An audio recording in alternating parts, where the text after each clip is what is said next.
শীতের রাতে মাকে একা রুমে পেয়ে আমার বড় মেশিন দিয়ে যেভাবে কাজ করলাম।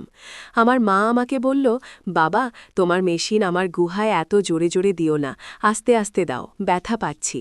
হ্যালো বন্ধুরা, আমি তোমাদের নূপুর আপু। আজকের গল্পটি সম্পূর্ণ শুনলে আপনাদের মেশিন দিয়ে টপ টপ করে পানি চলে আসবে, তাই হাতের কাজ করার আগে হাতের কাছে টিস্যু রাখুন। ভাইকে ডাকতে গিয়ে দেখলাম সে তার রুমে নেই। আমি মায়ের রুমের কাছে ফিরে গিয়ে দরজায় টোকা দিতে যাচ্ছিলাম, তখন হঠাৎ ভেতর থেকে ভাইয়ের গলার শব্দ শুনতে পেলাম। বুঝলাম ভাইয়া মায়ের সাথেই আছে। রাত তখন প্রায় 2টা, আর আমি ভাবতে লাগলাম কেন মা এমন অদ্ভুত শব্দ করছেন। সারা রাত সেই রুম থেকে একই ধরনের আওয়াজ আসছিল, যা আমাকে ঘুমাতে দেয়নি।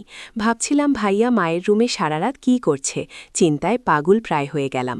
আর সারা রাত একটুও ঘুমাতে পারলাম না। তাই ভাবলাম মা অসুস্থ কিনা দেখে আসি।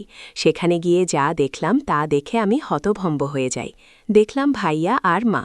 দয়া করে গল্পগুলো ভালো লাগলে ভিডিওটি লাইক, শেয়ার এবং চ্যানেলটি সাবস্ক্রাইব করো প্লিজ। আমি প্রিয়া। 1 বছর আগে আমার দাদু ঠাকুমা আমাদের সঙ্গে থাকত। একদিন আমার ঠাকুমা আর মা বাজারে যাওয়ার পথে দুর্ঘটনায় পড়েন।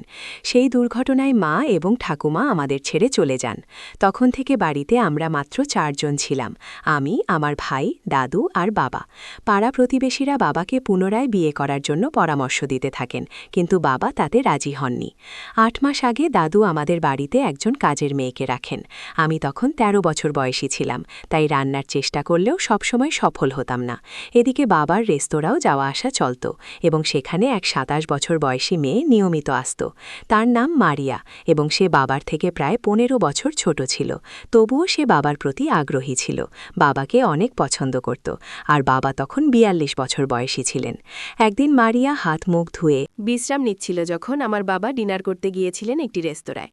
সেখানে একটি মেয়ে একা বসেছিল, এবং কিছু বেপরোয়া যুবক এসে তাকে বিরক্ত করতে শুরু করে।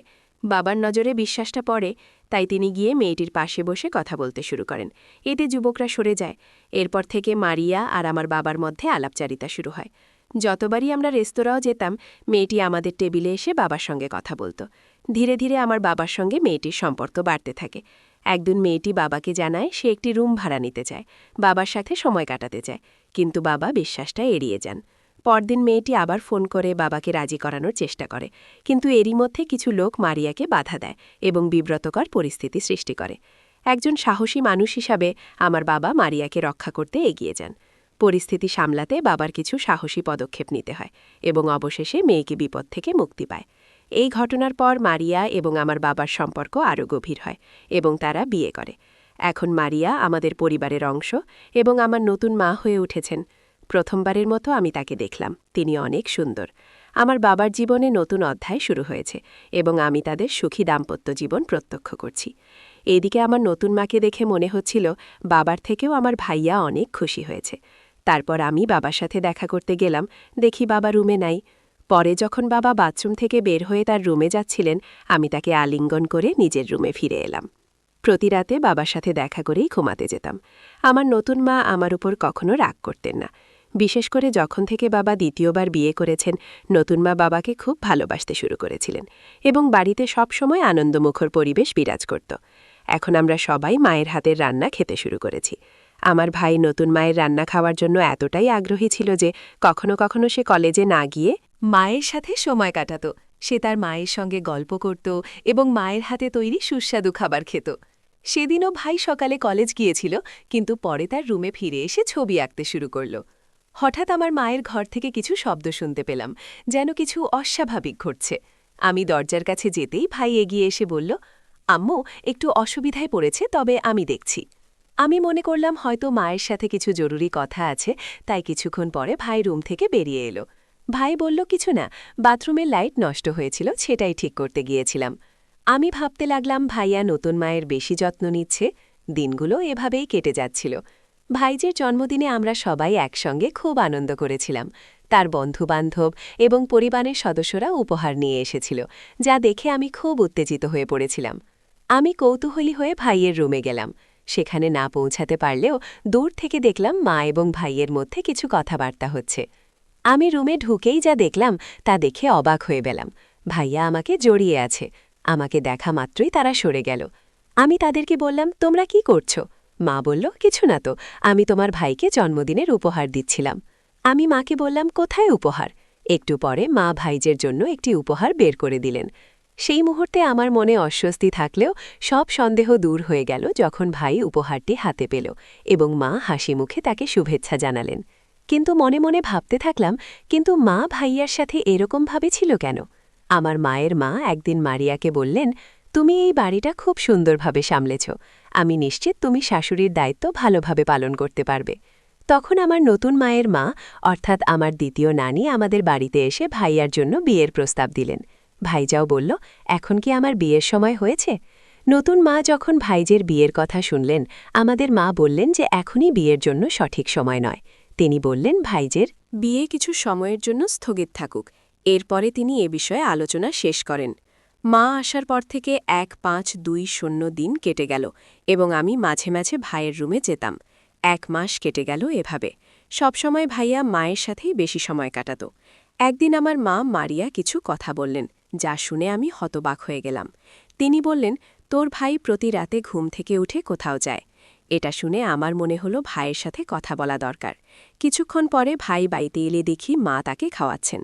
আমি বাবার রুমে গিয়ে বাবার সাথে কথা বললাম। একদিন রাতে আমি দেখলাম ভাইয়ের রুমে কিছু অস্বাভাবিক ঘটনা ঘটছে। আমি বুঝতে পারলাম যে দুজনের মধ্যে কিছু চলছে। সেই রাতে বাবা বাড়িতে আসেননি, কারণ তাকে কাজের জন্য বাইরে যেতে হয়েছিল। আমি দেখলাম ভাই মায়ের সাথে কথা বলছে এবং তারা দুজনেই কিছুটা আবেগপ্রবণ হয়ে পড়েছে। আমি ভাইয়ের চোখের জল মুছে দিয়ে তাকে সান্ত্বনা দিলাম। এই সময় আমি প্রথমবারের মতো দেখলাম মায়ের মুখেও একটা বিষণ্ণতা ছিল। আমি রান্নাঘরে গিয়ে মায়ের জন্য পানি নিয়ে এলাম এবং বললাম, মা, তুমি কেঁদো না, আমি তোমার পাশে আছি। কিন্তু কী বিষয়ে তারা কষ্ট পাচ্ছে সেটা তারা আমাকে বলল না। এরপর 5 দিন এভাবেই কেটে গেল। আমার ছবি তোলার শখ ছিল, তাই আমি নতুন মায়ের ছবি তোলার সিদ্ধান্ত নিলাম। মায়ের রুমে গিয়ে তাকে বসতে বললাম এবং তার ছবি তোলা শুরু করলাম। মা তার চুলগুলো সরিয়ে একদিকে বসেছিলেন আর আমি ছবি তুলতে লাগলাম। হঠাৎ দেখি মায়ের পিঠে কিছু দাগ রয়েছে। মা বললেন, এগুলো তোমায় ভারত আসার চিহ্ন। কিন্তু আমি জানি বাবা গত 5 দিন বাড়িতে ছিলেন না। তখনই বুঝলাম মা আমাকে পুরো সত্যটা বলেননি। আমার ভাইয়ের প্রতি সন্দেহ আরও বেড়ে গেল। পরের দিনগুলোতে আমি মায়ের অনেক ছবি তুললাম এবং সেগুলো আমার রুমে রাখলাম। মায়ের ছবিগুলো দেখে আমার মনে একটা অদ্ভুত অনুভূতি জাগল। আমি বুঝতে পারছিলাম কিছু একটা ঠিক নেই। ভাইয়ের কথা মনে পড়ে আমি একটু চিন্তিত হয়ে পড়লাম। মা ও ভাইদের সম্পর্কের বিষয়ে আমি নিশ্চিত নেই, কিন্তু মনে হচ্ছিল যে বিশ্বাসটা হালকাভাবে নেওয়ার নয়। মা আর ভাইয়ার মধ্যে কিছু একটা চলছে, কারণ মা সবসময় ভাইয়ার সাথেই থাকে। মা ও ভাইকে একসঙ্গে অনেকবার দেখেছি এবং তাদের ছবি তুলেছি, যদিও কখনোই তাদের না জানিয়ে। একদিন বিকেলে তোলা ছবিগুলো দেখাতে মায়ের ঘরে যাওয়ার সিদ্ধান্ত নিলাম। সেদিনও বাবা বাড়িতে ছিলেন না, তাই আমি ভেবেছিলাম মা হয়তো এখনও জেগে আছেন। রাত প্রায় 12টার দিকে মায়ের রুমের কাছে পৌঁছে গেলাম এবং রুম থেকে কিছু অদ্ভুত আওয়াজ শুনে চিন্তিত হয়ে পড়লাম যে মা হয়তো অসুস্থ। ভাইকে ডাকতে গিয়ে দেখি সে তার রুমে নেই। তখন আমি মায়ের রুমের কাছে ফিরে এসে দরজায় টোকা দিব। তখনই দরজার ভেতর থেকে ভাইয়ের আওয়াজ শুনতে পেলাম। তার মানে ভাইয়া মায়ের সাথেই আছে। তখন প্রায় রাত 2টো বাজে এবং ভাবলাম কেন মা এমন অদ্ভুত আওয়াজ করছেন। সারা রাত সেই রুম থেকে একই ধরনের আওয়াজ আসছিল, যা আমাকে ঘুমাতে দেয়নি। ভাইয়া মায়ের রুমে সারা রাত কী করছে? আমি চিন্তায় চিন্তায় পাগল হয়ে যাচ্ছিলাম। সারা রাত ঘুমাতে পারিনি। পরের দিন সকালে আমি স্কুলে যেতে পারিনি, তাই বাড়িতে থাকলাম। নাস্তার সময় দেখলাম মা খুব খুশি মনে নাস্তা করছেন এবং ভাইরাও উচ্ছ্বসিত। তারা দুজন আজ মনে হচ্ছিল অনেক খুশি। হঠাৎ আমার পায়ের ওপর কিছু পড়ল, তাই মাথা নিচু করে দেখতে দেখি ভাইয়ের পা নড়াচড়া করছে আমার পায়ের সাথে। এই ঘটনা আমাকে একটু অস্বস্তিতে ফেলল, তবে আমি কিছু বললাম না। ভাইয়া মায়ের পা ভেবে আমার পা নাড়াচ্ছিল। রাত 1:00টার দিকে বাবা বাড়ি ফিরলেন এবং ঘুমিয়ে পড়লেন। মা তাকে 1 গ্লাস দুধ দিলেন, যা দেখে আমি জিজ্ঞেস করলাম, মা, তুমি প্রতিদিন বাবাকে দুধ কেন দাও? মা হাসি মুখে বললেন, তোমার বাবার জন্য এটা দরকার, এতে ওনার শক্তি বাড়ে। আমি বুঝতে পারলাম না, তাই মা বললেন, তুমি এখনও ছোট, এসব বুঝতে হবে না। পরের দিন আমি ভাইয়ের রুমে গিয়ে দেখলাম সে কিছু প্রস্তাব নিচ্ছে। তার কিছুক্ষণ পর মায়ের রুম থেকে কিছু আওয়াজ শুনে আমি নিজের রুমে চলে গেলাম। কিছুক্ষণ পর ভাইজের রুম থেকে আবারও সেই আওয়াজ শুনলাম। দরজাটা একটু খোলা ছিল, তাই চুপি চুপি উঁকি দিলাম। সামনে যা দেখলাম তাতে আমি খুবই অবাক হলাম। আমি যা দেখলাম তা বিশ্বাস করতে পারছিলাম না, তাই তাদের কিছু ছবি তুলে রাখলাম। পরে নিজেকে স্থির রেখে রুমে ফিরে এলাম। এবং ভাই ও মায়ের কিছু পুরনো ছবি দেখতে লাগলাম। সেই ছবিগুলো দেখে আমার মনে কিছু প্রশ্ন জাগল, কিন্তু আমি তা নিয়ে ভাবতে চাইনি। মা বাবাকে ঠকাচ্ছে, আর ভাইয়াও বাবার সাথে বেইমানি করছে, যা ঠিক নয়। মায়ের কিছু কথা আমার মনে পড়ছিল, যেখানে তিনি মাঝে মাঝে ছোট ছোট কাজের জন্য ভাইয়াকে ডেকে আনতেন তার ঘরে। আর আমি যখন সাহায্য করতে যেতাম, তিনি বলতেন, তুমি এখনও ছোট। সে সময় হয়তো কিছু বুঝিনি, কিন্তু আজ আমি যা দেখলাম তা আমাকে ভাবিয়েছিল। মাথা ঠান্ডা রেখে আমি বিছানায় গিয়ে শুয়ে পড়লাম। পরদিন সকালে বাবা অফিসে যাওয়ায় প্রস্তুতি নিচ্ছিলেন, কিন্তু হঠাৎ মা অসুস্থ হয়ে পড়লেন। ভাইয়া দেরি না করে ডাক্তারকে নিয়ে এলেন। সেই দিন আমরা এক মিষ্টি খবর পেলাম, মা গর্ভবতী। আমি এই খবরে খুব খুশি হলেও মা ও ভাইয়ার মুখে এক ধরনের অস্বস্তি দেখলাম, যেন তারা খুশি নয়। সেদিন বাবা ছুটি নিয়ে সারাদিন মায়ের খেয়াল রাখলেন। তবে মায়ের আচরণে কিছুটা অস্বাভাবিকতা লক্ষ্য করলাম। বিকেলের দিকে মা আবারও ভাইয়া রুমে গেলেন। আমি কিছুক্ষণ পরেই সেই রুমের দিকে গেলাম। দরজাটা একটু খোলা ছিল, তাই ভেতরে উঁকি দিলাম। দেখলাম মা ভাইয়াকে জড়িয়ে আছেন, আর কিছু বলছিলেন। মনে হচ্ছিল তারা ভবিষ্যৎ নিয়ে কথা বলছিল। ঠিক তখনই বাবা এসে আমাকে দেখে ফেললেন। তারপর বাবা রুমে ঢুকে তাদের ওই অবস্থায় দেখে ফেলে। বাবার মুখে কোনো অভিজ্ঞতা ছিল না। মায়ের মুখ বিবর্ণ হয়ে গেল, যেন কিছু বলতে চাইছিলেন, কিন্তু পারেননি। ভাইয়া লজ্জায় মাথা নিচু করে আছে। বাবা রুম থেকে বেরিয়ে আসার পর মায়ের মুখে একটা দুঃখের ছায়া দেখলাম। ভাইয়া বলতে থাকে যে মাকে নাকি সে 4 বছর থেকে ভালোবাসে, বাবারও অনেক আগে থেকে। বাবার ভয়ে এসব কথা বলতে পারেনি। আমার মা বলল যে আমার পরিবারের লোকেরা আমাকে অন্য কারোর সাথে বিয়ে দেওয়ার পরিকল্পনা করছিল। আমি অনেক চেষ্টা করেছিলাম, কিন্তু আমার বাবা কিছুতেই রাজি হচ্ছিলেন না তোমার ছেলের সাথে আমার সম্পর্ককে মেনে নিতে। সেই সময় সুনীল আমাকে বলেছিল, যদি আমি তোমাকে বিয়ে করতে না পারি তাহলে হয়তো জীবনে অন্য কাউকে বিয়ে করতে হবে। আমরা দুজনেই তখন একটা পরিকল্পনা করেছিলাম। ভেবেছিলাম যে সুনীলের বাবাকে বিয়ে করে পরে সব সত্যি তোমাকে জানাতাম, কিন্তু বিয়ের পর সবকিছু ঠিক হয়ে যাবে। কিন্তু বিয়ের পর সত্যিটা বলার সাহস আমাদের ছিল না। আমাদের তাই প্রতিদিন আমি দুধের মধ্যে ঘুমের ওষুধ দিয়ে তোমাকে ঘুমিয়ে রাখতাম, যাতে আমাকে তুমি না স্পর্শ করো। তার মানে বিয়ের পর থেকে বাবা মাকে একবারও স্পর্শ করেননি। তার মানে মায়ের পেটে বাচ্চার বাবা তাহলে আমার ভাই। আর আমার মায়ের কথাগুলো শুনে বাবা এসে তার কাঁধে হাত রেখে বললেন, সুনীলের ভাগ্যে সঠিক সুযোগ কখনোই আসে না, তাই সুযোগটা কাজে লাগানো উচিত ছিল। বাবা আরও বললেন, যদি তুমি আমাকে আগে জানাতে তাহলে তোমার জন্য সবকিছু ঠিকঠাক করতাম এবং তোমার পড়াশোনাও শেষ করতে সাহায্য করতাম।